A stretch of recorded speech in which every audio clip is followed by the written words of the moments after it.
This is Poetry,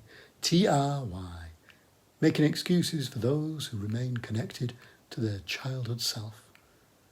I'm your host, Dom Conlon, and you're listening to Just One Poem. You know that when a poet asks if a conversation can be a poem, the answer is going to be yes. Can prose be a poem? Yes. Can a shopping list be a poem? Yes. Can fear be a poem? Oh yes. Poets are the yes men of the soul, and saying yes allows for experiences.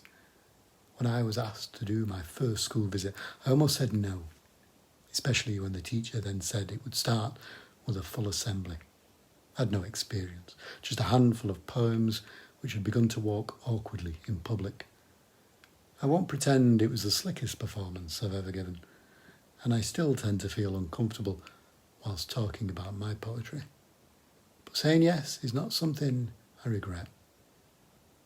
I try to take the same approach to writing, and I encourage others to do the same. I often hear people say to me that they can't write poetry.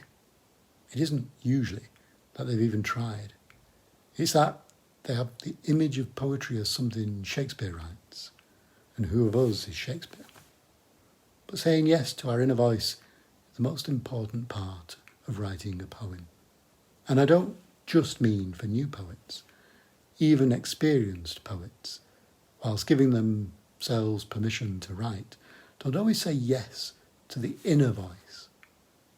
And so we get a shadow of a poem, a thing which will evaporate in the sunlight. This is Fizz, and it was written by Mandy Coe.